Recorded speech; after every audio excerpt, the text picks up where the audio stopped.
Como ven, está este librito que se llama Primeras Generaciones de Meserville en América. Y les cuento un poco de dónde surgió. En el año 2020, mi hermano Jorge, que está ahí a la derecha, con Olguita Madrid de Meserville, la hermana mayor de María, que acaba de cumplir 90 años y sigue siendo líder y matriarca de toda la familia, nos reunimos porque eran el aniversario del abuelo paterno de nosotros, Camilo de Meserville Océ. Él había nacido en 1880 y ya estábamos en el 2020. Y mi hermano y yo pensamos que Olguita sí había tenido el privilegio de conocerlo a él, y fue su nieta hasta sus 12 años en que él falleció, pero mi hermano y yo ya nacimos después. Entonces decidimos reunirnos una tarde para que nos contara anécdotas del abuelito. Y una vez que nos sentamos a conversar, surgieron tantas anécdotas donde empezamos a atar cabos de que por eso fue que pasó tal cosa, y eso fue en tal año, que fue cuando ocurrió tal otra, y se nos ocurrió que si nuestra generación no ponía por escrito eso, ya la siguiente generación no lo iba a saber nunca. Entonces eso hizo que yo empezara a organizar reuniones virtuales o presenciales con los 18 primos que quedamos vivos de la quinta generación de Meserville en América, reunidos aquí alrededor de Olguita. Aquí está María, que hoy nos acompaña, y toda la primada de varones. Ahí están Oscar y está León también. Y nos empezamos a reunir también con mis hijos, mi hija Claire y mi hijo Jan, que es a quien él conoce, porque fue su alumno y ella lo apoyó en su defensa de tesis. Y a veces nos reuníamos virtualmente, ahí está Oscar y León también, con su hermano Hernán y con su hermana Marcel, que es la mamá de Marcela, y también con los Coto de Meserville.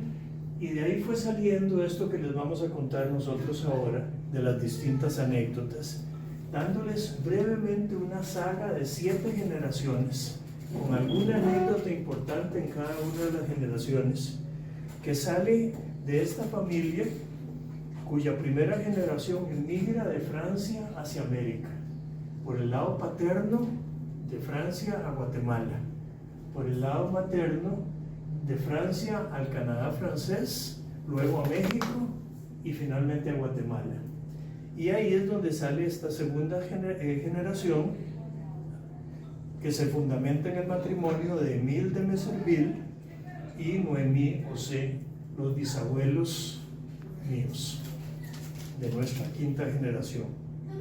Y ellos fueron los padres de una tercera generación, nacidos unos en Guatemala, otros en Francia, pero que desembocaron finalmente todos en Costa Rica, y ahora les cuento los milagros de la providencia de Dios para que terminaran aquí. Y si no, no estaríamos los que hoy los visitamos. Y finalmente aquí emerge esta cuarta generación, la de mis padres y los padres de León y de Oscar, tanto en la rama de Meserville Quirós, que es la de San José, como en la de Meserville Gené. Entonces este es el matrimonio que une a ambas ramas de la familia, nacidos todavía en Francia, pero que se casan en Guatemala, y ellos constituyen el tronco del que van surgiendo las ramas siguientes de estas generaciones de Meserville en América, que son Noemí Océ y Emile de Meserville. Como ven de aquí, de abajo hacia arriba, aquí están Emile y Noemí, los papás de Noemí, a quien le decíamos Mimi, son Federico Océ y Anne Milelot, y la mamá de Emile, porque nunca supimos del papá de él, es Amélie Coupé de Meserville, y ya les contaré un poquito más de su historia.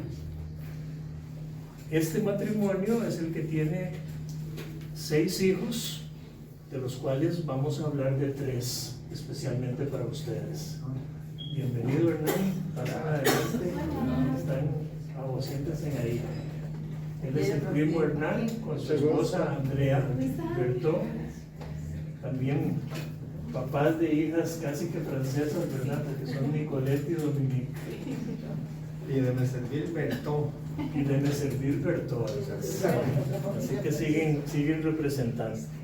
Y entonces vamos a contar un poco la historia de estas primera, segunda y tercera generación, que son los que llegan a Costa Rica y que representan los ancestros de nuestra familia, de la que nosotros provenimos. Empiezo con la rama paterna, la familia de Meserville, en la que entre 1820 y 1840 nace Amélie, la mamá, que es la tatarabuela mía, con sus 2 hijos, Émile y Camille, en Francia. Esta parte es la que se ha perdido mucho en la transmisión oral, porque no hay documentos oficiales que consten qué pasaba con ellos en Francia antes de emigrar a Guatemala. Lo que nosotros sabemos es que Amélie estuvo en el pueblo Meserville, que queda al sureste de Toulouse, para arriba de Carcassonne, y que se relacionó con la familia de Bernard Honoré de Donol y Marie-Louise de la Paz. Bernard de Donol era la 7ª generación del señorío de Meserville, del que les voy a hablar ahora, que duró desde 1600 hasta los 1800, 7 generaciones, porque es un señorío territorial donde se iba heredando a la siguiente generación el territorio alrededor de Meserville. Y en el caso de Bernard y Marie-Louise solo tuvieron 3 hijas mujeres y ya no se pudo heredar el señorío. Entonces, cuando Amélie llega a Guatemala, que aquí ven ustedes a Amélie, el castillo Meserville, que ya no van a ver más, y el pueblito de Meserville, y el escudo de la familia Donol, que yo lo fotografié personalmente en una de las iglesias de por ahí. Entonces, Amélie viene a Guatemala hacia 1850 con Émile, que había nacido en el año 38, y Camille en el 40, o sea que llegan de 12 y de 10 años a Guatemala, porque se trasladaron ella sola con sus 2 hijos, y ahí es donde no sabemos mucho de qué pasó con la historia anterior. Creemos que su papá le puso distancia, le cerró las puertas de alguna manera, mientras que los Donol la acogieron en Meserville.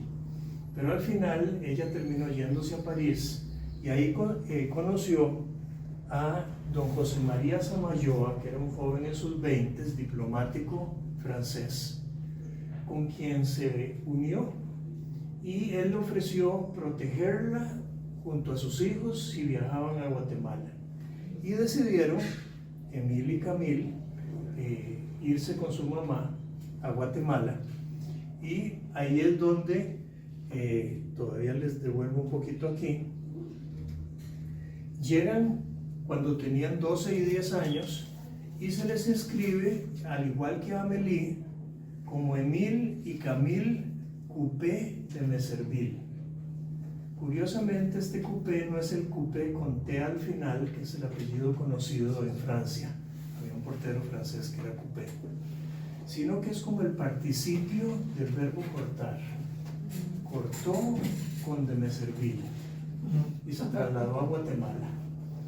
Y al entrar a Guatemala se inscribe ella y sus hijos como Amélie, Camille y Émile Coupé de Meserville, y así entran, y de ahí en adelante, justo 10 años antes, había terminado el señorío de Meserville, que no era el apellido Donol, sino que era el señorío territorial, que ya no se pudo heredar más, y se vendió el castillo a un señor de Montigny, de origen italiano, y ella es la que adopta el de Meserville en América, con ella y con sus hijos. Y entonces, don José María Samayoa, en los años 50, ve a Emil y Camille casi como un papá que los cuidaba y los ayudó a ir creciendo.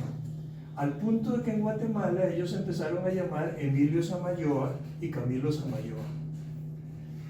Resulta que Amélie no rompió del todo con la familia francesa y después de que murió su papá, su mamá la quiso acoger nuevamente y se fueron a vivir a Nevers, hacia el oriente, en Francia, ya no a Meserville.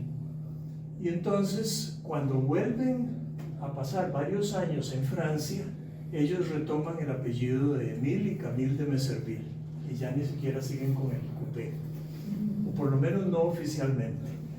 Sin embargo, lo curioso es que el apellido Meserville no existía en Francia, era el nombre de este señorío que se terminó hacia 1840. Y ellos lo asumen, pero de alguna forma no queda registrado en ningún archivo legal de que existen los de Meserville en Guatemala y eventualmente vendrán aquí a Costa Rica. Don José María Samayoa, 10 años después de que ellos llegaron a Guatemala, se casa con la señora Tomasa Cle Ubico el 12 de enero de 1861, porque con ese matrimonio se consolidaron los negocios cañeros y cafetaleros de estas dos familias guatemaltecas que tenían mayor influencia en ese campo. Y del matrimonio nacieron 5 hijos, 2 varones, 3 mujeres. El mayor de ellos, Julio, lo menciono, que se llama Samayoa Cle, porque se hizo médico y terminó siendo el padrino de mi papá cuando él estudió en Guatemala, los comienzos de su carrera de medicina. Entonces, don José María nunca dejó de ser el protector de estos 2 hijos mayores que él llevó de Francia a Guatemala, y Julio los consideraba hermanos mayores de él, y así se lo hizo ver a mi papá cuando llegó a Guatemala, que él era descendiente de sus hermanos mayores. El lado materno es de don Federico José, que había partido de Clermont-Ferrand en Francia para el Canadá francés, él como agrónomo. Incluso escribió un libro muy importante sobre agricultura, que nosotros tenemos el libro, que se publicó por ahí de 1850 y pico. Y su hija mayor, Noemí, nació en Francia, pero ya fue la hija mayor que se trasladó a Canadá recién nacida, y ahí nacieron los otros hijos.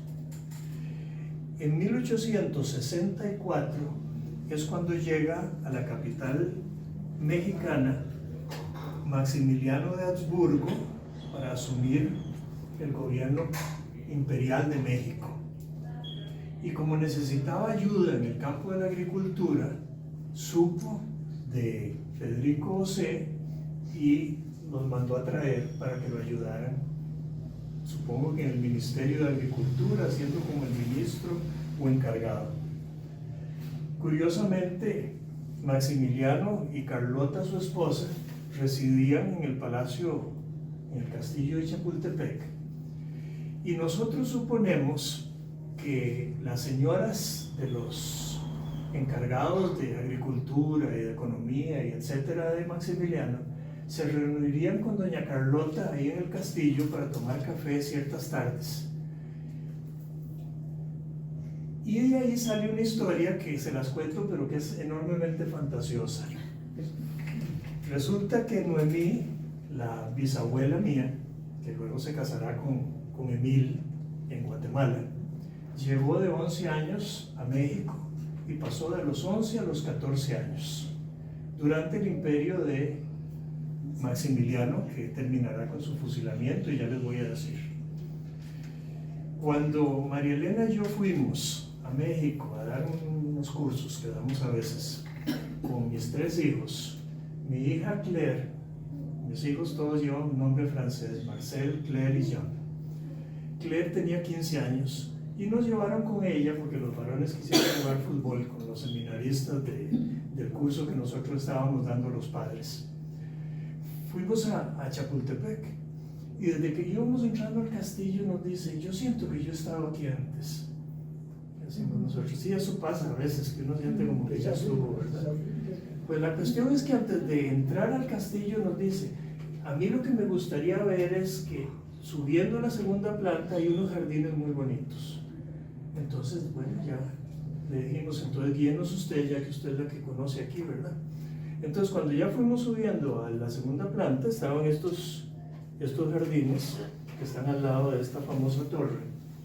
Y nos dice, pero estos no son los más bonitos. Al fondo de acá hay un pasillo hacia la derecha que lleva a un jardincito más pequeño que es mucho más bonito todavía. Entonces empezamos a seguir a ella, llegamos al fondo y cogimos por el pasillito ese que llevaba a otro jardincito que era todavía más bonito. La cuestión es que ella fue nuestra guía en Chapultepec y yo me planteo como psicólogo cómo hizo mi hija Claire para conocer Chapultepec si nunca antes había estado ahí, tampoco había visto ningún documental ni película sobre eso, ni siquiera sabía que existía el castillo. A mí se me ocurre, y esta es mi pequeña hipótesis, ¿Qué edad tenía, perdón? 15 años, cuando llegó ahí y empezó a sentir que yo estuve aquí antes y hasta nos guió por los distintos vericuetos del castillo. Yo pienso que así como a través del ADN nosotros transmitimos no solo rasgos físicos de nuestros abuelos y antecesores, también se transmiten formas de actuar, hábitos de orden, estilos de personalidad. Y yo me pregunto si a través del ADN no se transmitirán como pequeños flashes de memoria de cosas que impactaron a la persona en algún momento de sus vidas. Y que uno de sus sucesores, al llegar a una situación parecida, de repente siente que yo lo traigo en el inconsciente, ese flash de memoria. La cuestión es que nuestra hija Claire fue nuestra guía en Chapultepec, donde suponemos que Mimi, de 11, 12, 13 años, cuidaba a los chiquitos ahí en ese patio, mientras la mamá se reunía con doña Carlota y las otras señoras del gobierno de Maximiliano.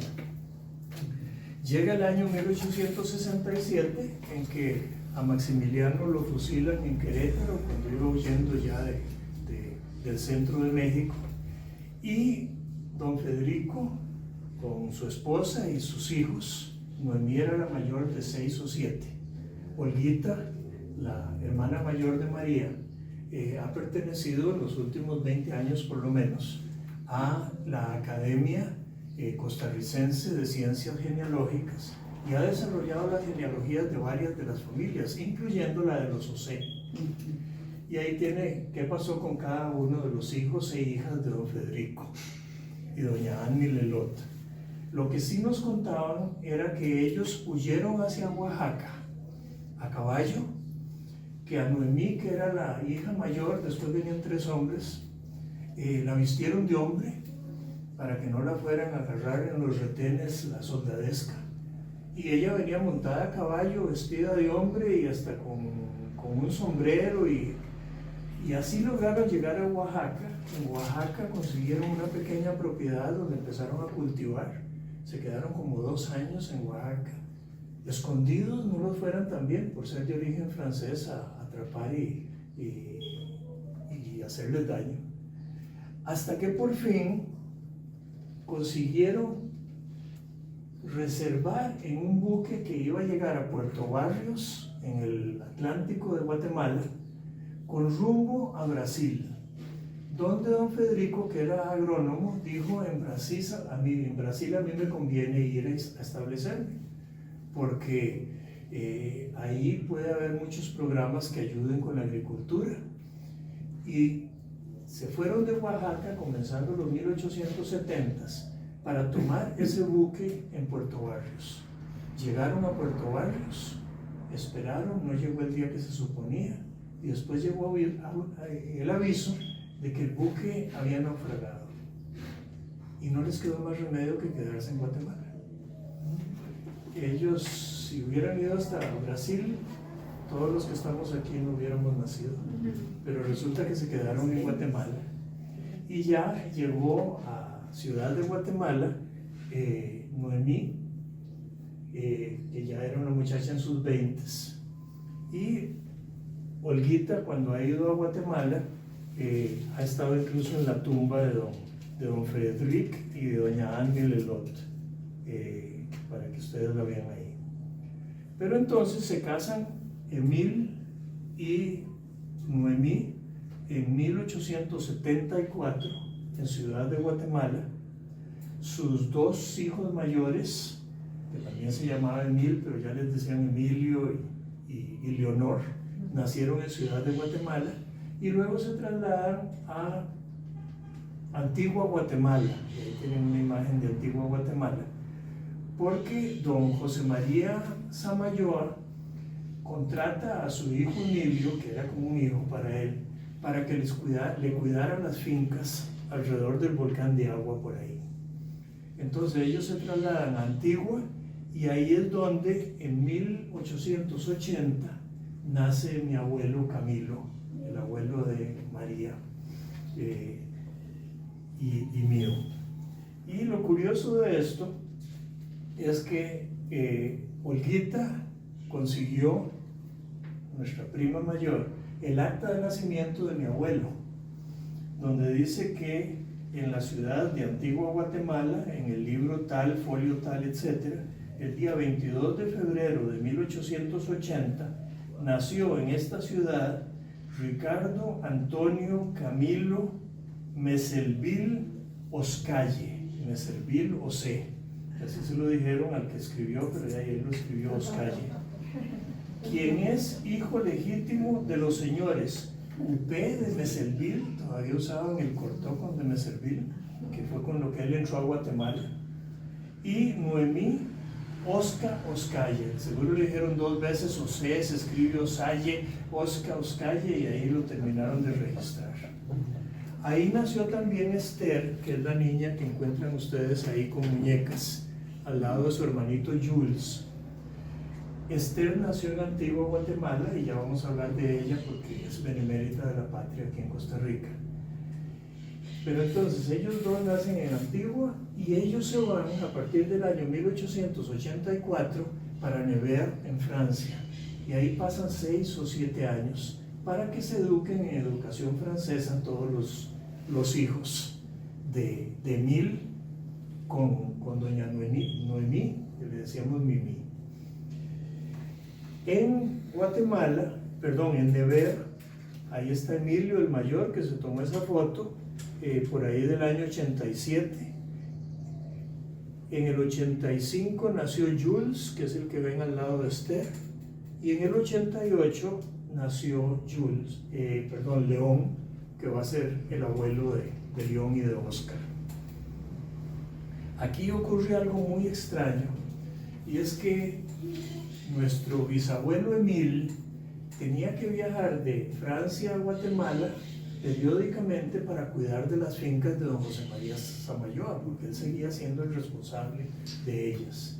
Y en un cierto momento se fue a Guatemala después de que nació León. Él estuvo para el embarazo y el nacimiento de su hijo menor León, que nació en el 88. Y cuando se quiso trasladar a Francia, nunca llegó. Y entonces se preguntaban qué pasó con él, se habrá quedado en Guatemala, habrá hecho vida aparte, no era el carácter ni la forma de ser de él. La cuestión es que 2 o 3 años después, pasaron 2 años en tener noticias, el mayor, Emil, que ustedes vieron ahí en la foto, ya tendría 18 años, 19, se fue a Le Havre porque les habían dicho por carta que Emil sí había tomado un buque de Guatemala hacia Francia, tenía que haber llegado al puerto de Le Havre, y encontró en los registros que había entrado a Francia. Entonces se fue a la estación de trenes de París y le contaron que ahí había muerto de un ataque cardíaco un señor que tenía una identificación que decía Emile Coupé de Meserville, pero que ese apellido ellos no tenían idea de qué era y que lo habían enterrado ahí en una fosa común. Entonces se enteraron de que Emil no volvió, no porque no quisiera, sino porque no pudo llegar, se quedó a medio camino. Y nuestra bisabuela Mimi, con sus 6 hijos ya, el mayor Emil, después Leonor, después mi abuelo Camilo, después Esther, después Jules y luego León, el menorcito, volvieron a Guatemala a hacer vida, tratar de ver qué pasaba con las fincas. Encontraron que las fincas estaban muy abandonadas, habían habido erupciones del volcán Agua, realmente ya no había cómo tener un modo de vida con eso. Entonces Noemí se inventó lo que ahora llamamos catering. Resulta que como ella era francesa y experta en arte culinario francés, ella ofrecía hacer una buena cena francesa en las legaciones, en las embajadas, de las distintas embajadas en Ciudad de Guatemala, cuando tuvieran que atender a huéspedes. Y así pasó que don Rafael Iglesias, presidente de Costa Rica, con su esposa, hizo una visita oficial a Ciudad de Guatemala, y en la legación de Costa Rica, en la embajada de Costa Rica en Guatemala, le pidieron a doña Noemí que preparara una cena con 3 cursos de comida y con todas las sabroseras que ella sabía hacer. Y cuando iban terminando esa cena, don Rafael Iglesias preguntó que quién había cocinado tan rico. Y le dijeron que era una señora de origen francés, que era viuda, que lo hacía para sostenerse porque tenía 6 hijos, y él, don Rafael Iglesias y su esposa, pidieron conocer a la señora Mimi. Entonces la mandaron a llamar de la cocina y se sentó con ellos a conversar. Y ellos le dijeron, ¿y por qué usted no se viene a Costa Rica? Y dice ella, bueno, es que no es tan fácil tomar un barco, llegar allá. Y le dice, es que en Costa Rica les puede ir mejor, porque con Leonor y Esther no podían trabajar fuera de la casa, porque en la sociedad muy conservadora de Guatemala se veía muy mal que las mujeres salieran de la casa a trabajar afuera. Y los hijos tampoco tenían demasiado apoyo para encontrar buenos trabajos. Y don Rafael les dijo, si ustedes llegan por Costa Rica, yo les hago cartas de recomendación para que puedan encontrar trabajo los varones y referencias para que sus hijas den clases de piano, Leonor era pianista, o de francés a las familias, y así tengan un mejor modo de vida. Bueno, doña Mimi fue lo suficientemente valiente como para que el 13 de agosto de 1898, según constaba en un documento sellado que encontramos en los documentos de Teté, de Esther de Meserville, cuando ella falleció, la tía abuela, dice que entraron a Costa Rica ese 13 de agosto, viniendo en un barco por el Pacífico hasta Punta Arenas. Ahora, llegar a Punta Arenas no quería decir llegar a San José. Para llegar a San José se necesitaban 3 días en carreta, porque no había carreteras, no había ferrocarril, no había otra manera. Y con costos cubrieron los gastos para llegar hasta ahí y ver qué hacían la primera semana ahí en Punta Arenas. Se quedaron 2 años, de 1898 a 1900, los 2 varones, mi abuelo y Emilio, el mayor, el tío Emilio, trabajando en los muelles, bajando mercadería de los barcos. Doña Noemí hacía artesanías al estilo de antigua Guatemala, las hijas ayudaban en lo que podían. Jules, que llegó de 12 años, le dio una fiebre y murió en Punta Arenas, está enterrado en Barranca, en el cementerio de Barranca. Pero por fin, en 1900, logran conseguir lo suficiente para pagar un viaje en carretas cubiertas, como ustedes las ven, jaladas por bueyes, que tenían que venirse por Esparza a San Mateo de Orotina, atravesar los cerros del Aguacate, hasta ir llegando a la meseta central para llegar a San José. Era un viaje de 3 días con aguaceros, ahí en carretas. Y así llegaron hasta el Hotel Francés, que quedaba en el costado sur del Parque Central. Ellas reservaron ahí porque ahí podían hablar francés y medio entenderse. Y cuando llegaron a San José, no conocían a nadie, con la excepción del presidente de la República y su esposa. Entonces, una vez que se acomodaron, Llegó doña Noemí con Emil, con Leonor y con Camilo, mi abuelo, a la casa presidencial a decirle: usted nos ofreció que nos viniéramos, aquí estamos. Necesitamos las cartas de recomendación. Entonces sí, maravillosamente don Rafael Iglesias les hizo carta de recomendación a Emilio y a Camilo para que trabajaran en empresas costarricenses. Le hizo cartas de referencia a Leonor para que diera clases de piano en las distintas familias. Terminó dando clases de piano en una familia Quiroz, donde le abrió la puerta a que mi abuelo se casara con una de las hijas. Ya les voy a contar de eso. Y le dieron entrada en el colegio de señoritas a Esther, que tenía 15 años cuando llegó y todavía no se había graduado de secundaria. Ahora les voy a contar más de la historia de Esther. León había llegado de 10 años, ya a San José llegó como de 12, y ellas, por referencias de don Rafael Iglesias, decidieron vivir primero en Cartago porque les resultaba más barato que San José, y tenían buenas referencias para familias en Cartago para el trabajo. Sin embargo, Esther sí tenía que viajar en tren al colegio de señoritas. León estudió en el edificio metálico, ahí ¿cómo se llama? En el parque japonés, en el Morazán. Ahí terminó él su primaria, y Esther en el colegio de señoritas. Entonces viajaban a menudo en tren entre Cartago y San José. Cuando pasaban por Tres Ríos, veían la Carpintera y se les parecía tanto Antigua Guatemala que ellas decían: nosotros quisiéramos vivir así, en este lugar tan bonito. Y resulta que Emilio, el mayor, se empezó a hacer novio de una hija de don Tomás Guardia, Rosario Guardia, que había enviudado 2 años antes con 3 hijos. Y bueno, todo eso prosperó.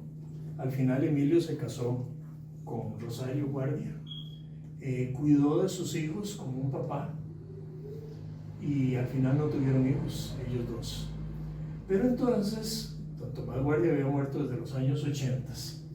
La viuda les dijo que había una casa en Tres Ríos, a 100 metros al norte de la iglesia y 200 hacia el oeste, que podían ellos alquilarla.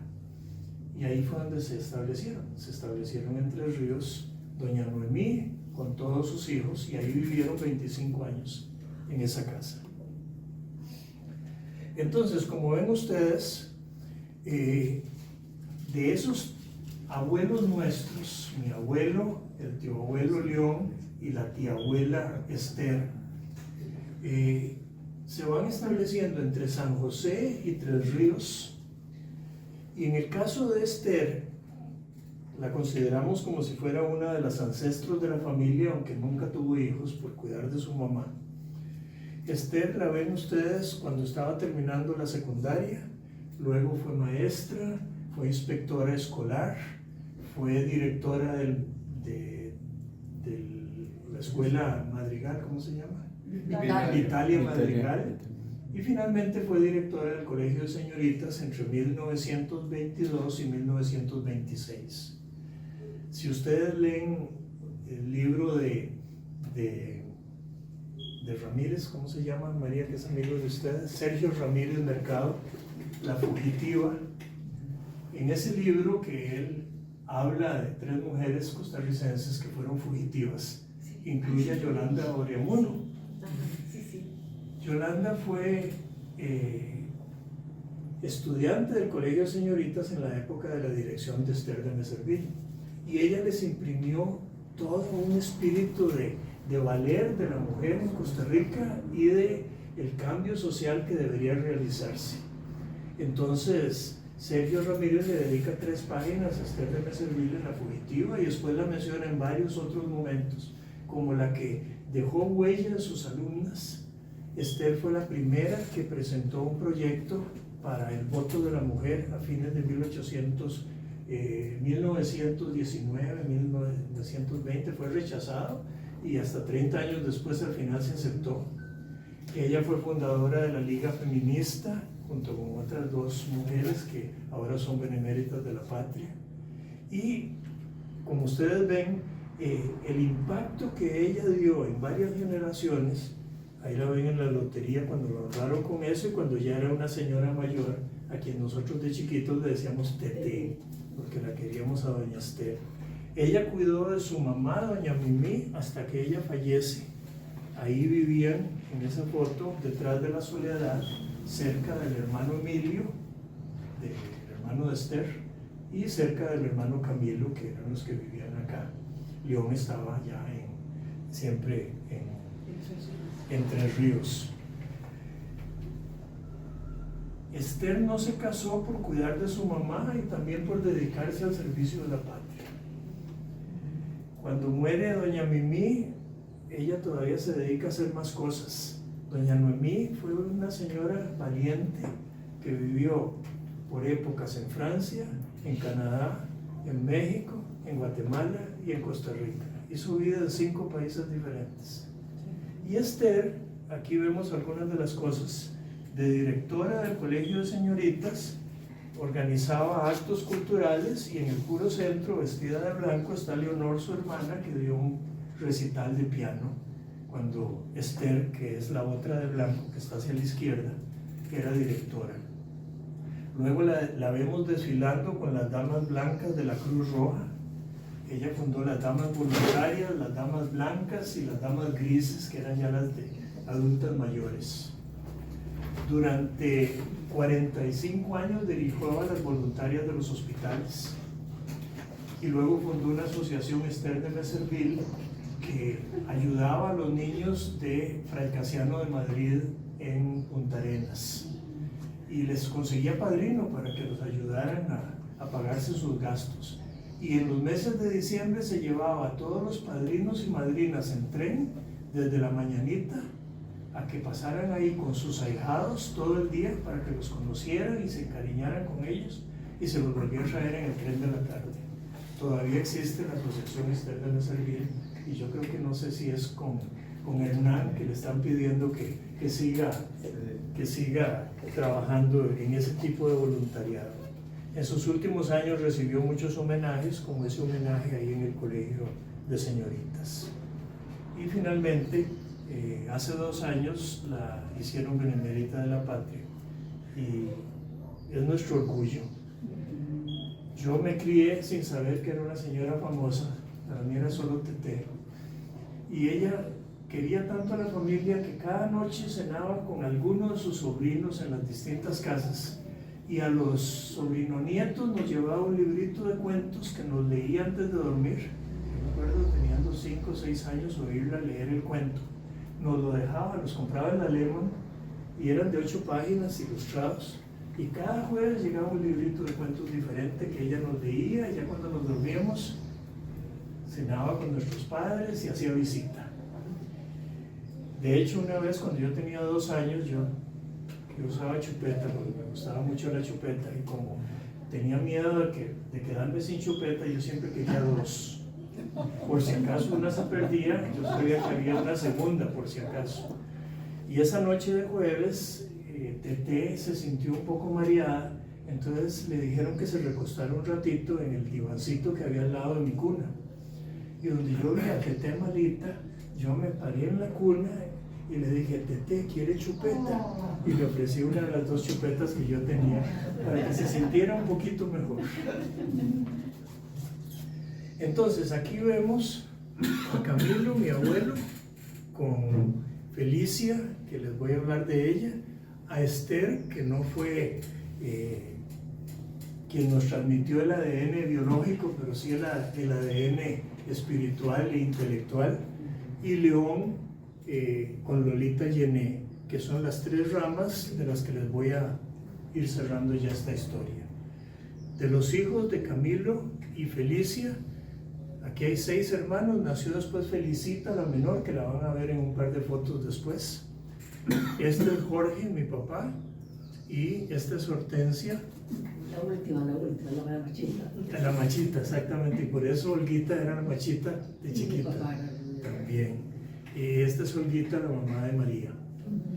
Del otro lado, ustedes tienen a Oscar, que murió de niño, a la izquierda, y luego están Mimi, con el nombre de Noemí por la bisabuela, doña Noemí, y Hernán. Hernán es el papá de Oscar, de León y de Marcel, así que todos ellos vienen de Hernán. Y los Coto de Meservil vienen de Noemí.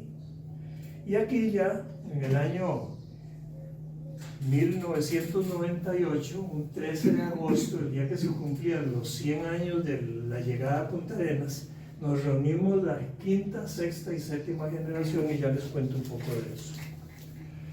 Volviendo atrás, por el lado paterno, por el lado mío, en los de San José, luego les hablo de los de Tres Ríos. Camilo llegó de 18 años, empleó en ciertas empresas. Y una de las empresas era en la finca de los Diamantes, él se volvió el administrador. Los Diamantes había que llegar por Hacienda Vieja, que era donde quedaba la línea del tren, era cerquita de Guapiles, exactamente. Entonces, Felicia Quirós era hija de un matrimonio entre dos primos hermanos, porque don Justo Quirós enviudó de su primera esposa, había tenido 2 hijas, y se casó con su prima hermana. Entonces a don Justo le preocupaba mucho que qué iba a pasar con los hijos de sus hijas, porque tuvo 5 hijas y 2 varones que murieron niños y quedaron solo las mujeres. Entonces trató de casarlas con extranjeros para que se revolviera más la sangre. Entonces se buscó a Goicoechea, que era del País Vasco, se buscó a Meservil, que era de origen francés, se buscó a Oduber, que era de origen, venían de Curazao, pero eran de origen francés también, a Rodríguez, que eran de Colombia, etc.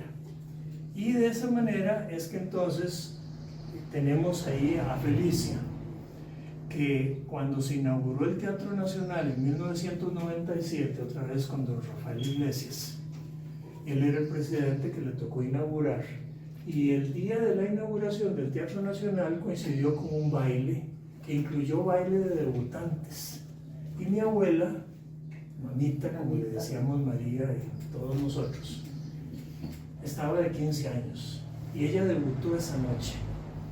Entonces, en un cierto momento de la noche le dijeron a don Rafael Iglesias que por qué no bailaba con algunas de las debutantes para ya inaugurar el baile, para que comenzara el baile. Y escogió bailar con la abuela nuestra. Entonces ella se acordaba que la noche que se inauguró el Teatro Nacional, a ella le tocó bailar con el presidente de la República, y eso le enorgullecía muchísimo. Luego llegó Leonor a dar clases en la casa de don Justo, recomendó a su hermano para que Felicia le abriera la puerta, y terminaron casados. Y así es como llegamos a esta parte de la historia. Nuestro abuelo, Camilo, trabajaba en los Diamantes, ahí por Guapiles. Mi papá le escribía tarjetitas diciéndole mi querido papito o papacito, y le contaba de cómo iban sus notas y cómo iban las notas de los hermanos.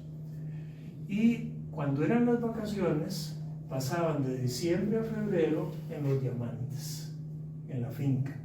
Todas las familias Quirós.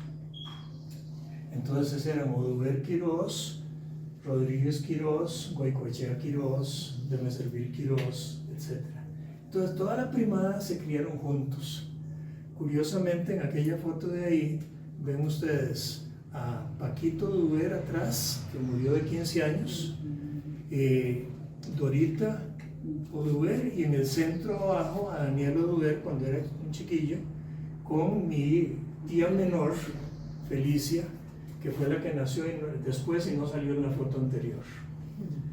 Curiosamente, cuando Daniel Oduber fue electo presidente de Costa Rica en 1974, Olguita, la hermana mayor de María, organizó una reunión familiar donde la mitad eran del partido de Daniel y la mitad eran del otro partido, pero dijeron que por esa tarde no se hablaba de política, Y ahí estuvieron el presidente de la República recién electo con el arzobispo de San José, Monseñor Carlos Humberto Rodríguez Quirós, primos hermanos entre sí, disfrutando con toda la familia. En la foto de la derecha vemos de espaldas, volviéndose hacia acá, a mi papá Jorge y Maruja, mi mamá, a la izquierda, y tía Tencha, la tía Hortensia, mamá de María, en esa reunión de esa vez, que andaban ahí muy encumbrados con el presidente y el arzobispo. Para irles continuando con la historia, hacia 1927, mi papá, que había sido un muy buen alumno y que quería estudiar medicina, no lo podía hacer aquí en Costa Rica porque no había facultad de medicina. Entonces se metió a farmacia por 2 años. Cuando él hacía recetas, él sabía poner los nombres de los medicamentos porque los había estudiado muy bien. Pero de Guatemala le dijeron que él podía ir a hacer los primeros 2 años de medicina. Y ahí fue donde se fue a Guatemala y tuvo de profesor en la Facultad de Medicina a don Julio Samayoa Cle, que había sido como el hermanito menor de Emilio y Camilo, que se llamaron Samayoa por un tiempo y volvieron después a ser de Meservil. Curiosamente ahí, Olguita, que ha vuelto con todos sus estudios genealógicos a Guatemala, se pudo hospedar con los descendientes de Samayoa y de José, que habían quedado en Guatemala, aunque ninguno de ellos viajó a Costa Rica. Los Meservil se vinieron para acá, los Samayoa y los José quedaron allá en Guatemala o se fueron para Francia, los José. La situación económica mejoró un poco con mi abuelo, que ya no era administrador de la finca Los Diamantes y tenía un periódico ahí en San José, en la esquina al frente del Balmoral.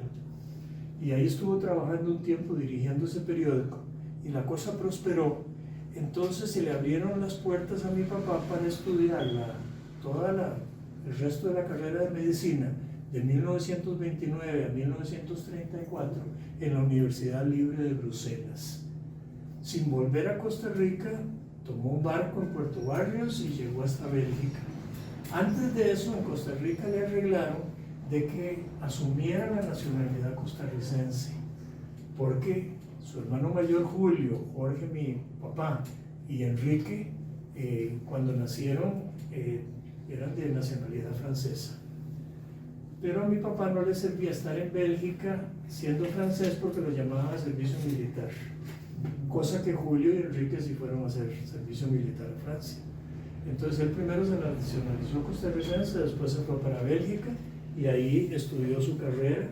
Fue compañero de pensión del doctor Carlos Sáenz Herrera, que es el fundador del Hospital de Niños. Jugaba fútbol, se retrató una vez como de militar, pero eso era que le prestaron el uniforme porque él nunca fue militar. Y pasó otra anécdota que ya les voy a contar, que es muy bonita, de que a mediados de la carrera, por ahí en 1931-32, la situación financiera de mi abuelo decreció. Entonces mandó a Julio al correo a mandar un telegrama a decirle que ya no le podían pagar los estudios, que tenía que venirse. Y cuando iba llegando al correo se encontró con la tía Agustina del primer matrimonio de don Justo Quirós, que nunca habían tenido hijos y que querían mucho a los sobrinos. Y le dice, ¿para dónde va Julio? Y dice, pues voy a algo triste, que es que tengo que decirle a Jorge que se devuelva porque ya no hay cómo mantenerlo allá. Entonces la tía Agustina le dijo, pues yo les pienso heredar a cada sobrino algo, se lo adelanto con tal de que no interrumpa su carrera. Y gracias a eso mi papá pudo terminar su carrera y graduarse de médico. Mientras tanto, Enrique, su hermano menor, además de que en cierta época fue a hacer servicio militar a Francia, se hizo portero del Club Sport Herediano, fue campeón en 1924, ahí lo ven ustedes en el centro de negro, cuando no había cumplido 18 años, y siguió siendo un portero famoso hasta los años 30, en que Herediano fue tetracampeón 4 años seguidos con el portero Enrique de Meservil, que está en la Galería del Deporte de Costa Rica. Incluso lo pedían como portero para reforzar ciertos equipos. En 1930, 31, 30, dice ahí, reforzó al Fortuna de Cuba, que era un equipo muy bueno, en una gira por Sudamérica, y jugó en Perú. Resulta que mi papá estaba en una barbería en Bélgica, en Bruselas, donde le trajeron una revista deportiva, donde habían unas fotos de juegos que habían pasado en América, entre el Fortuna de Cuba contra el equipo peruano. Y había una foto donde Enrique, mi tío, estaba estirándose y atajando un tiro. Y mi papá se admiró de que ahí en Bélgica se encontró a su hermano en una revista deportiva. Entonces le dijo al barbero: mire, este que ve usted aquí es mi hermano. Entonces el hombre, el barbero, se metió la mano así en la camisa y le dijo: y yo soy Napoleón. Entonces mi papá le tuvo que enseñar sus documentos para que viera que tenían el mismo apellido y que eran de Costa Rica los dos. Y así se mejoró la situación. Vamos con el lado de Tres Ríos. León de Meserville se casó con Lolita Yené. A León le decían los parientes Papá León y a Lolita Mamayaya. Y tuvieron 4 hijos, uno murió chiquito, el otro, Oscar, también murió, pero ya más avanzadito de edad, y los que quedaron fueron Hernán y Mimi. Y aquí ellos fundaron un hogar a partir de 1914 en Tres Ríos. Papá León, también le decían el Macho León, fue alguien muy importante en la vida de la Unión en Tres Ríos. Él fue alcalde, él fundó sociedad benéfica, construyó parte del cementerio de Tres Ríos, etc. Y en un artículo de Crónicas de la Unión sobre hijos ilustres de este cantón, se dice de él que, comillas, su simpatía, don de gentes, jovialidad y educación le hicieron ganar el aprecio, respeto y estima de muchas personas y gran prestigio dentro de nuestro pueblo. Como se llamaba León y era de apellido extranjero de Meserville, y además José, fue tan popular en la Unión de Tres Ríos que hasta le tenían un versito. En la villa de la Unión vive un hombre jornalero, era muy trabajador de finca. Tiene nombre de animal, León, y apellido de extranjero, que es Meserville. Y así lo conocían por ahí. Tenía grandes amigos, cuenta el padre Santiago Zúñiga. Ahí está Mamayaya, esta era la finca y este es Hernán, el papá de Oscar y de León. Y el otro amigo del Macho León era don Pepe Figueres, que siempre viajaba en motocicleta. Y el Macho León tenía una bomba de gasolina, una estación de gasolina donde don Pepe iba a echar gasolina de la moto. Pero como eran tan amigos, se quedaban conversando 1 hora más. Tanto que durante la guerra del 48 pensaron que el Macho León andaba haciéndole servicio a la revolución, transmitiendo noticias por una radio por ahí escondida. Y un cierto día llegaron a la finca de él, gracias a Dios él no estaba, seguro lo hubieran matado si hubiera estado. Y registraron todo, a ver dónde estaban los aparatos de radio para estar retransmitiendo las noticias de don Pepe. Pero solo había un radio viejo que no servía para nada. Entonces tampoco le hicieron nada, gracias a Dios. De ahí viene, León es la 4ª generación, el nieto León, aquí presente, médico, gastroenterólogo y hepatólogo,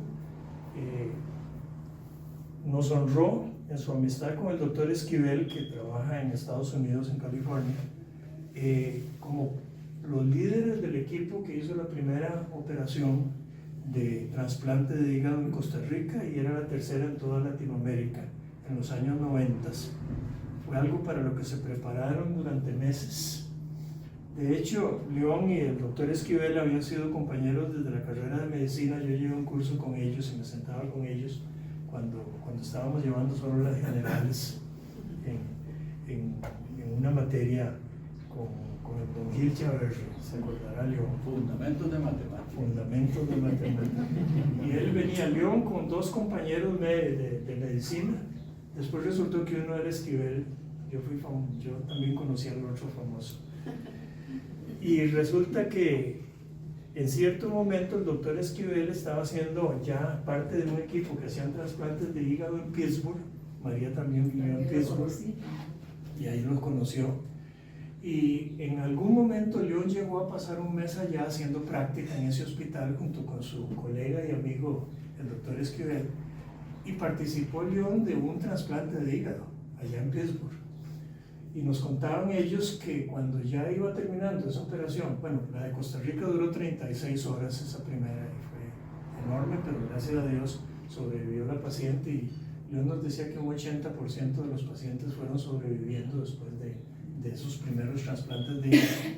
Pero esa vez en Pittsburgh, cuando ya iba por la fase final de la operación, los médicos gringos decidieron dejar solo a los dos ticos ahí haciendo todo el final de la operación, y León y el doctor Esquivel se quedaron hasta el final, y de repente tomaron conciencia de que somos dos costarricenses terminando un trasplante de hígado aquí en los Estados Unidos, y eso fue preparando el camino para que luego este equipo médico hiciera esta importante operación.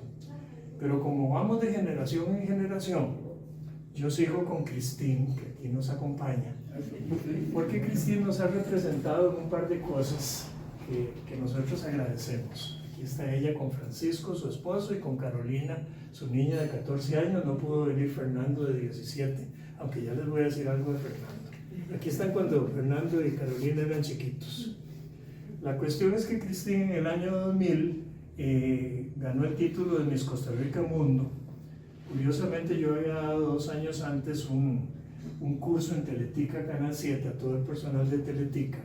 Entonces me habían invitado en el año 97, 3 años antes, a que fuera jurado del concurso de Miss Costa Rica. Entonces yo fui jurado y me tocó entender todo el proceso y cómo se hacía el asunto y las entrevistas y las decisiones.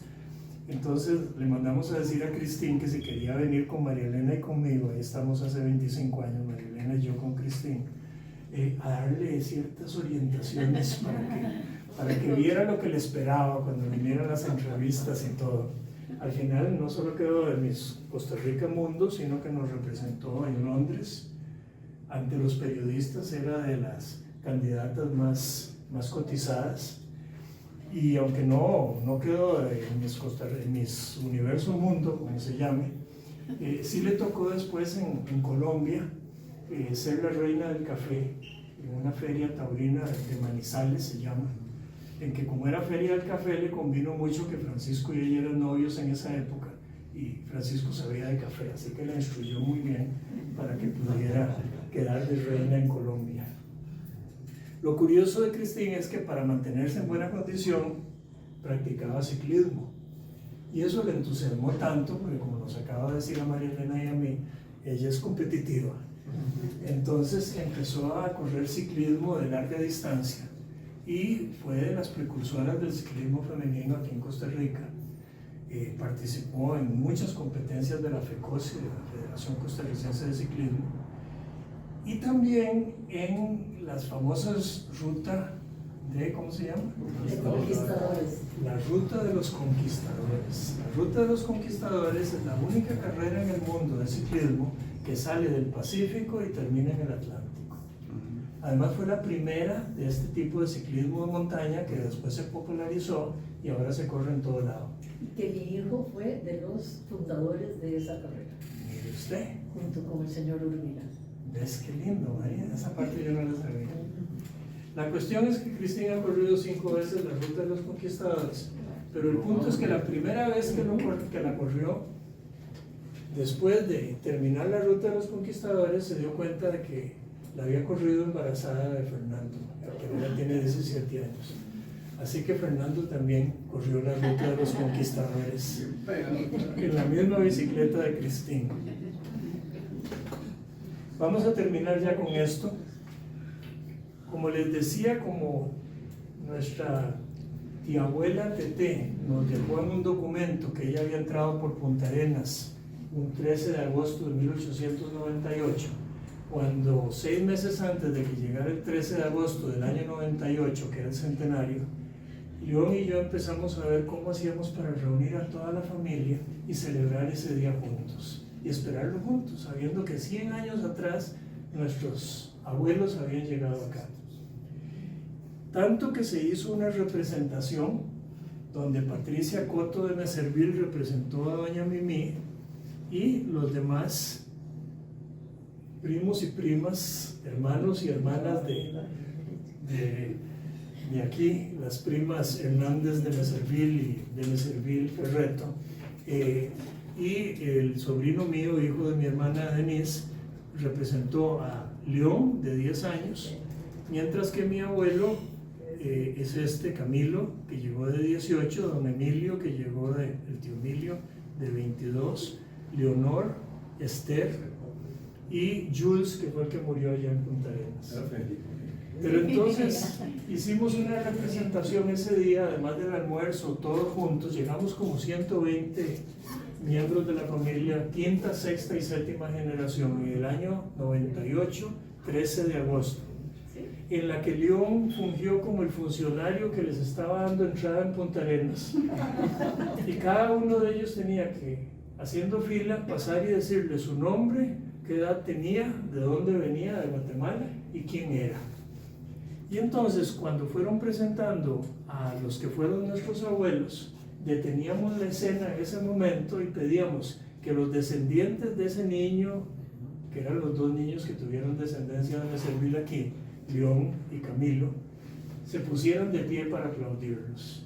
Entonces, cuando el niño León fue presentado, todo el mundo lo aplaudió y se pusieron de pie Hernán y Mimí, ya en su época de adultos mayores, los que iban a ser hijos de este chiquito, para que todos los aplaudiéramos y los reconociéramos. En esa reunión estaba la cuarta generación. Esta es Felicita, la niña que estaba al lado con los Oduer. Luego están Hernán y Florita, los papás de León y de Oscar, y abuelitas también de Cristín y de Marcela. Opa, ya toqué lo que no tenía que tocar. Un momentito. Ya. Y finalmente está Mimí, casada con Coto, y son los Coto de Meservil, y mi mamá Maruja, ya hoy todos ellos en el cielo. Luego estamos la primada con nuestros esposos, esposas. Luego viene la quinta generación, por ahí debe estar Cristín, por ahí está Marcela. Y luego los hijos de ellos, Carolina todavía ya no estaba, ellos llegaron después, que son la séptima generación. De ahí en adelante nos gustó tanto reunirnos que decidimos que en todos los meses de marzo, que no fuera agosto porque llovía mucho, nos íbamos a seguir reuniendo. Y por 20 años, desde el año 2000 hasta el 2019, antes de la pandemia, nos seguimos reuniendo sin falta todos los años. Y entonces aquí están todavía mi mamá con Mimí, Felicita, aquí está Cristín, no sé cuál de ellas es Marcela porque ya yo las veo parecidas. No es, pero por ahí anda. Entonces, en esas reuniones, después del almuerzo tenemos un ratito donde nos contamos las noticias de la familia. Curiosamente, en esa primera reunión, Cristín nos habló de lo de Miss Costa Rica Mundo. El hijo de León, Roberto, se me bloquean nombres. Ese año había llegado por Francia y había visitado el castillo Meservil y tocó la puerta y le contó al dueño del castillo que él era Meservil, y entonces se quedó conversando y nos llevó a contar la historia. De ahí salió todo lo que viene ya para cerrar. Yo había escrito un par de libros y los presenté, y luego siempre con el almuerzo viene una mejenga de fútbol y todos los niños ahí disfrutando de saltar en el trampolín. La chiquita de falda blanca, Ana María Calderón de Meservil, mi sobrina, ya es mamá de 3 niños, así que a esa chiquita que ven ahí ya hizo abuelos a los papás. Finalmente todo comienza con una misa. Normalmente hemos tenido misa a los 20 años y luego compartíamos las noticias. En años recientes León siempre nos habla de salud y nos da consejos de cómo vivir más saludables. Olguita nos habla de genealogía y nos cuenta de las líneas familiares y lo que ha venido diciendo, y el papá de Marcela, Rodolfo, nos contaba de sus campañas políticas, así que ha sido muy interesante escucharlos a ellos. En el año 2006, ya con esto cierro, decidimos ir tras las huellas ancestrales entre fortalezas y castillos en el sur de Francia. Y el grupito que fuimos de 14 primos, primas de 3 generaciones, bueno, la 7ª generación era una recién nacida hija de Elvira, pero esa no dio muchas muestras, excepto de que había que cuidarla. Pero los Madrid de Meserville, María no pudo ir a ese viaje, fue hasta después. Yo había estado antes. Así, más bien había estado antes. Un año antes. Del lado de Christine ya fueron varios, etcétera. La cuestión es que esa vez estuvimos ahí en la fortaleza de Montségur y en el castillo de Foix, y después María Elena y yo estamos ahí en los alrededores del castillo Meserville. Le Château de Meserville, en Lot, au cœur de la Piège, lo ven ustedes aquí, y lo que quiero es que se hagan una idea del pueblito que es. Uno se imagina un pueblo de 10 cuadras de ancho donde viven 1000 familias, pero si ustedes se dan cuenta, el pueblito Meserville es esto.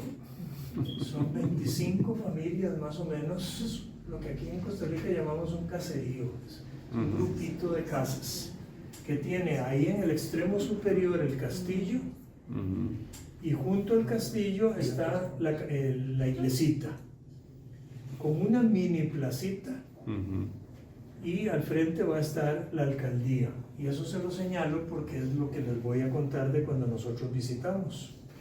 Olguita nos había preparado la visita para que nos recibiera Jacques de Michely, que era el dueño del castillo Meserville, y su esposa, y que nos recibiera todo el pueblo.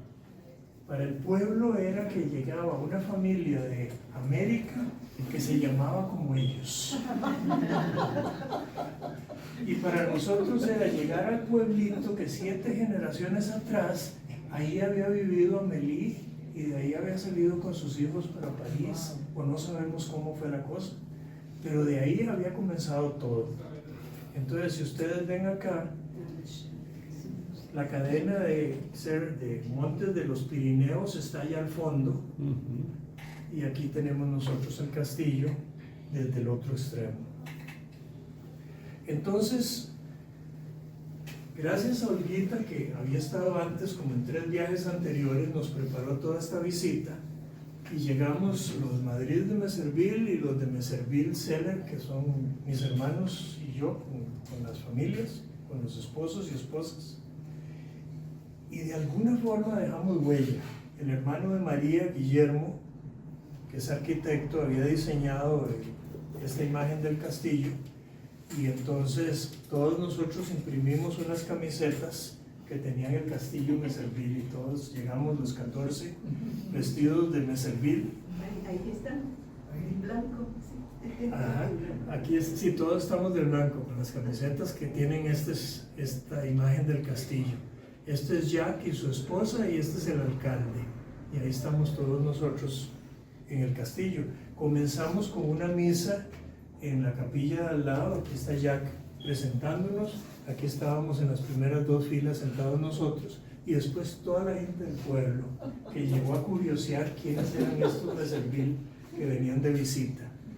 Y el organista, yo le llevé una canción que teníamos en francés para ver si la podíamos cantar a la hora de la comunión, y se cantó con las estrofas en español y el coro en francés. Olguita estuvo ahí ayudándonos. Y finalmente, ya entrando al castillo, en el frente del castillo, hubo todo un acto donde Olga, aquí la tenemos, que les cuento que ya está en sus 90 y sigue muy vital y muy especial, dirigiéndonos a todos los primos. Les presentó qué era la historia de la familia. Le llevamos al alcalde un escudo en madera de Costa Rica, y cada uno de nosotros preparó en 2 o 3 líneas unas palabritas en francés para decir quiénes éramos. Y por lo menos cada quien hizo el intento de presentarse ahí. Curiosamente, cuando ya tuvimos el almuerzo, que fue de carnes frías, con vino y ensaladas, y ahí estaban todos los del pueblo, éramos una reunión de 80 personas. Cuando iba terminando la reunión, a mí se me ocurrió decir un poema en francés que nos había enseñado Tété, la tía abuela Esther de Meserville, cuando le enseñaba francés a mi hermano de chiquito.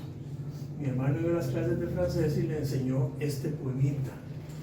Y yo decidí contarles, me preparé lo mejor que pude para darles una pequeña introducción en francés y decirles este poema que se los quiero decir para que ya vayamos cerrando nuestra presentación, que yo también lo traduje al español en memoria, en mémoire de notre très cher yo, porque Tété nos lo enseñaba.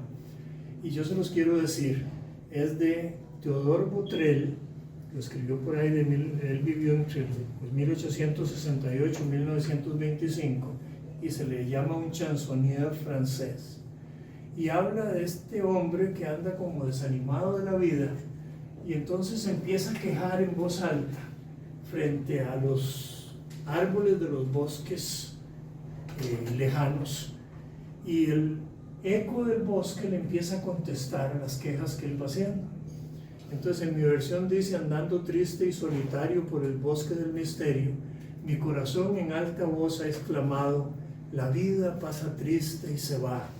Y un eco del bosque ha respondido: va, va, como diciendo, deja de decir tonterías. Y con cada queja que va diciendo, el eco le contesta que cante, que crea, que ame, para al final concluir diciendo, como en los bosques lejanos, el eco me ha enseñado el arte de vivir, hoy amo y canto y creo, aprendiendo en la vida a ser feliz. Y se los llevamos en un separador de libros, por un lado en francés, por el otro lado en español, y yo se los declamé y se los declamo a ustedes como nos lo enseñaba mi tía abuela, aunque yo no hablo fluido el francés. Rodant triste et solitaire dans la forêt du mystère, j'ai crié le cœur très las, la vie est triste ici-bas. L'écho m'a répondu: va, va. Puis d'une voix si touchante, écho, la vie est méchante. L'écho m'a répondu: chante, chante. Écho, écho de grande voix, lourde, trop lourde est ma croix. L'écho m'a répondu: croix, croix.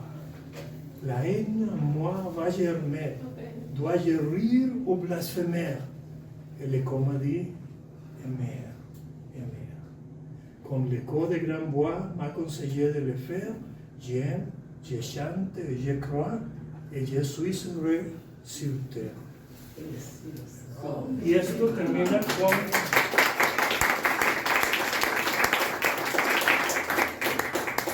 Muchas gracias. Lo bonito fue que una vez que terminé de declamarles ese poema, ellos empezaron a cantarnos canciones en francés a nosotros, de las que se cantan en las reuniones familiares o en los bares, supongo yo, porque gozaban mucho con las cosas que iban diciendo. Y Olguita, que maneja bien el francés, sabía varias de esas canciones, y aquí la tenemos a Olga con su camiseta de Meserville, abrazada y cantando con ellos, y terminamos en una reunión festiva de cantos y de risas, y fue como simpatiquísimo. Aquí está el dueño del castillo a la derecha cantando con nosotros, y aquí estamos mis hermanos y yo con Guillermo, el hermano de María, y etcétera, y los demás. Y al día siguiente, ya para concluir, nos ofrecieron un almuerzo para honrarnos en la alcaldía, que también fue seguido de cantos y de recuerditos especiales, pero tuvimos el honor de ser recibidos en este pueblo como si fuéramos los parientes lejanos que llegaban de visita al pueblo. Y en la foto de abajo, esta es la entrada al castillo, aquí está la iglesita, y este es el camino que lleva hasta el castillo. Ya Cristín y algunos de ustedes ya lo conocen, María, por aquí se entra. Y al frente está la mini placita con la alcaldía, y esa foto la tomé yo con el alcalde ahí parado al frente con la bandera francesa. Y les concluyo con esta pequeña anécdota. Roberto es el hijo mayor de León,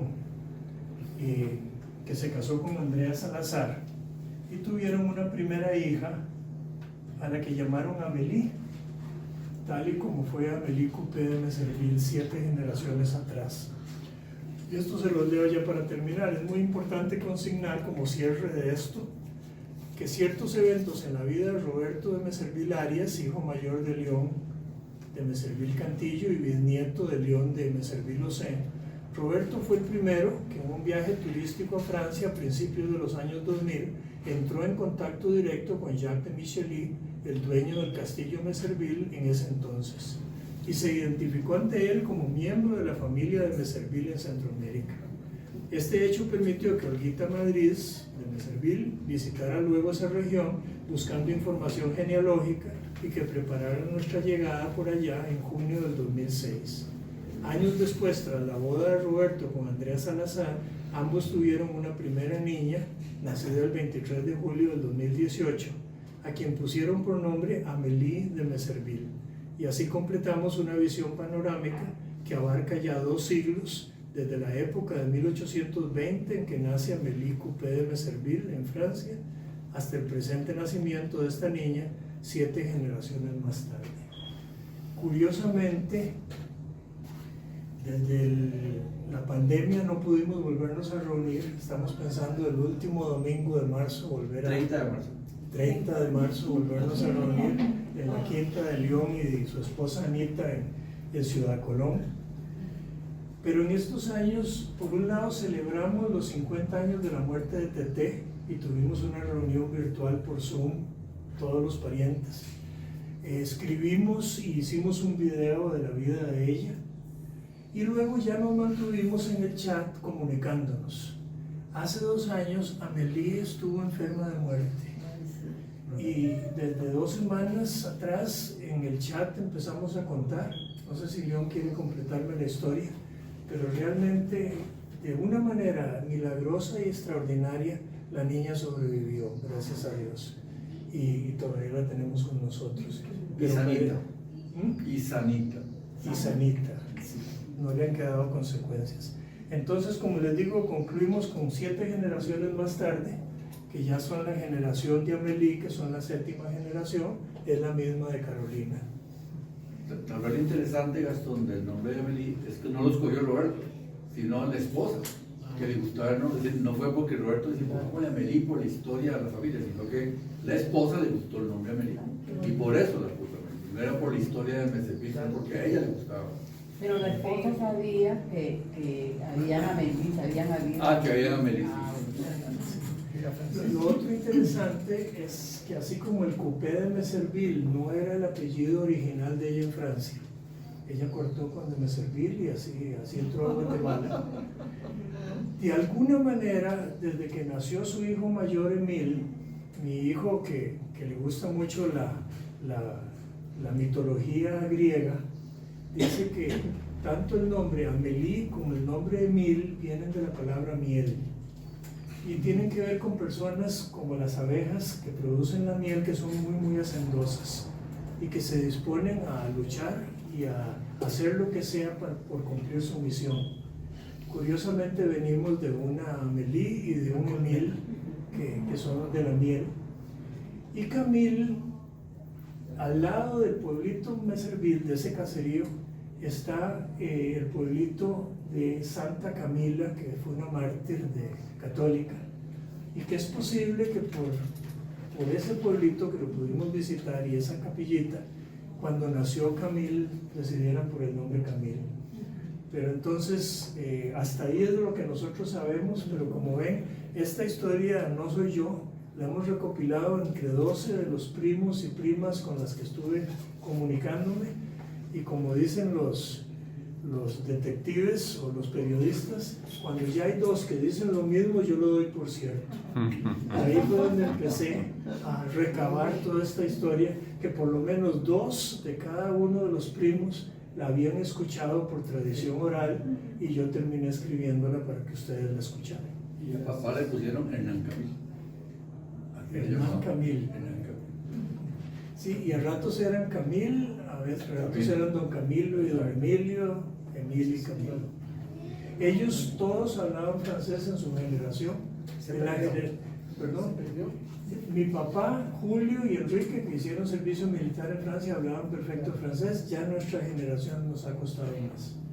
Yo sí he llevado cursos de francés, he hecho el asimil, he leído lo que he podido, he leído los evangelios en francés, el Principito en francés, un libro en francés de García Márquez, del general en su laberinto, y lo leo bien. Pero solo he pasado 2 semanas en 2 viajes diferentes en Francia y medio uno se empieza a soltar, pero si nunca realmente lo ha practicado, no se siente fluido como para hablarlo o entenderlo. Algo viene con la sangre, uno siente que es tan natural oír eso, pero bueno. A mi hermana y a mí, a Olga y a mí, nos pusieron en el colegio de Sion en tiempos en que eran monjas francesas, la mayoría, y desde el primer grado hasta 11 años en el colegio de Sion, así es que teníamos bastante conocimiento del francés y lo amábamos. Luego yo seguí después del colegio en la Alianza hasta el 5º año y me gradué con honores, y hoy día estudio todos los días de mi vida 1 hora de francés. Sí. No lo hablo porque nunca pude ir pero sí me defiendo bastante. Y me encanta. Y un detallito para ustedes es que María Elena y yo, como yo he sido profesor del seminario de Paso Ancho, donde se forman los sacerdotes por 40 años, el año pasado fue mi 40º año de dar curso ahí. Eso me ha abierto muchas puertas para darles cursos de sacerdotes religiosos, religiosas, laicos en 20 países de América. Y mi esposa me acompaña, ella en el campo médico y yo en el campo psicológico. Y les enseñamos cómo tener autocuidado, cómo combatir el burnout para poder sobrevivir a las jornadas excesivas, etc. Entonces hicimos este sitio web que se llama Gamael, G de Gastón, María Elena, con H, porque ella escribe Elena con H. Pero si ustedes entran en gamael.com, en libros y audios, encuentran el PDF de todas las anécdotas que les acabo de contar y 10 veces más. Entonces es cuestión de que lo consulten ahí. Es este librito con el árbol genealógico y encuentran otros montones de cosas ahí gratuitas y otras con conecte de donde se compran los libros. Pero ojalá que si tienen más interés en leer este tipo de anécdotas que hoy les conté, que pude haber hablado 3 horas más con todo de que ya los cansé de tanto rato, ahí se las encuentran. Con eso cerramos.